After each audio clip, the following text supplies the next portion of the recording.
लड़की का सामूहिक बलात्कार करने वाले 3 आरोपियों को वसई रेलवे पुलिस ने 12 घंटे के अंदर किया गिरफ्तार। घर में हो रहे झगड़े से तंग आकर 17 वर्षीय लड़की बिहार से मुंबई आई। मुंबई के दादर स्टेशन पर उसे अपंग फेरी वाले मिले, जिन्होंने घर में आश्रय देने की बात कही। लड़की उनके साथ उनके घर दादर रेलवे स्टेशन के झोपड़पट्टी में रात बिताने गई, जहां पर उस पर 3 लोगों ने उस लड़की पर सामूहिक बलात्कार किया। किसी भी तरह शोर शराबा करके पीड़ित इनके चंगुल से छूटकर विराट ट्रेन में बैठ गई और वसई रेलवे स्टेशन उतर गई। उसके सिसकियां जब मुसाफिरों ने सुनी तो फौरन रेलवे पुलिस तक पहुंचाई। पीड़ित के बयान से हरकत में आई वसई रेलवे पुलिस ने 12 घंटे के अंदर सभी आरोपियों को सलाखों के पीछे पहुंचा दिया। बता दें, वसई रेलवे पुलिस ने अब यह मामला मुंबई सेंट्रल रेलवे पुलिस को सुपुर्द किया है, क्योंकि वारदात का स्थल दादर रेलवे स्टेशन के पास की झोपड़पट्टी का है। पेश है वसई से हमारे संवाददाता बसंत अग्रहरी की एक रिपोर्ट। कहानी ऐसी है कि एक छोटी लड़की उम्र 17 साल, ये रहने वाली है भागलपुर बिहार की। वो बिना पालक घूमते हुए हमारे यहाँ एक महिला को, प्रवासी महिला रेलवे को मिली। वो उसने यहाँ पुलिस स्टेशन में लाके उसने जमा किया था।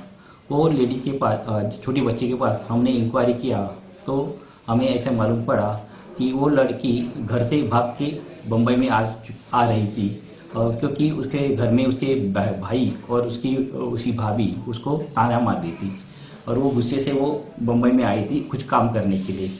वो जो मिला वो ट्रेन पकड़ के दादर रेलवे स्टेशन पे आ गई। तब वहाँ दादर रेलवे स्टेशन पे उसको एक अपंग आदमी मिला और उसके साथ उसने वो अपंग आदमी ने उसको देखने के बाद उसके साथ बातचीत की और उसके पास से उसकी स्टोरी निकाल के लिए वो काय के लिए आई थी।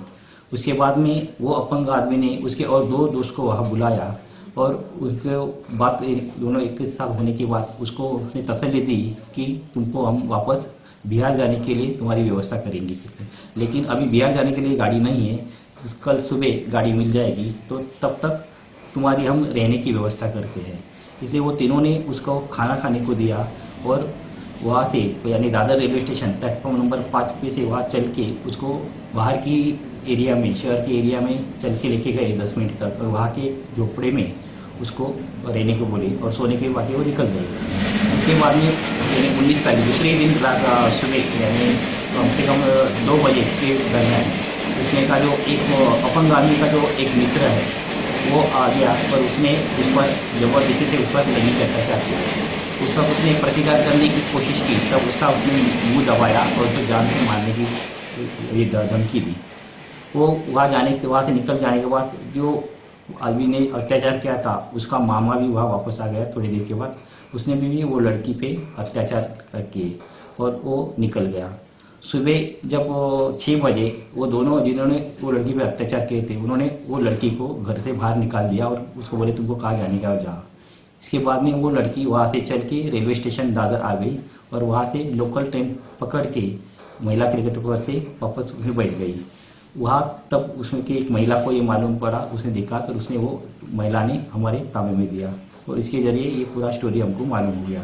इस स्टोरी के जरिए हमने महिला पुलिस निरीक्षक के सामने उसका फिरियाद दर्ज किया है और वो गुनाह हमने दर्ज किया है। उसका सेक्शन है भारतीय दंड विधान संहिता कलम 376, 367 और 34 IPC और उसके साथ भी हमने पोक्सो कायदा कलम 4 और 17 भी उसमें ऐड किया है।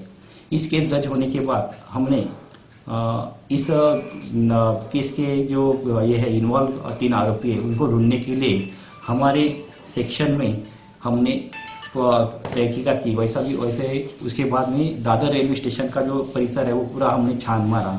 उसके बाद में जो उसने जो FIR में जो डिस्क्रिप्शन दिया था वो डिस्क्रिप्शन के जरिए हमने वो 3 लड़कियों को हमने ढूंढ के ताबे में लिया और वैसे ही पुलिस स्टेशन में लेके आए। यहाँ उनकी डीपली इंक्वायरी करने के बाद वो तीनों ने भी ये गुनाह किया और वो लड़की पे अत्याचार किया, वो कबूल किया। इसलिए 3 आरोपी को हमने अटक किया है। हालांकि ये गुनाह हमारे एरिया में नहीं हुआ था, इसलिए हमने वो तीनों आरोपी को अटक करने के बाद उसका वो 3 आरोपी और उसके जो तहकीकात के जो पेपर्स है वो हमने हमारे वरिष्ठ ऑफिसर के परमिशन से बॉम्बे सेंट्रल रेलवे स्टेशन को हमने वर्क किया है। इसी तरह का हमने ये गुने का तपास सिर्फ 12 घंटे में ओपन किया ये गुना और तीनों आरोपी को हम 12 घंटे के अंदर अंदर उनको अरेस्ट किया है। सर तीनों आरोपियों का क्या बैकग्राउंड है, क्या करते हैं ये लोग? इसमें के जो 2 आरोपी है वो फेरी का धंधा करते हैं और उसमें 1 आरोपी है वो पढ़ाई कर रहे हैं। सर ये लोग रहने का किधर के आरोपी लोग? 2 आरोपी उसमें माटुंगा में रहते हैं और 1 आरोपी दादर में रहते हैं।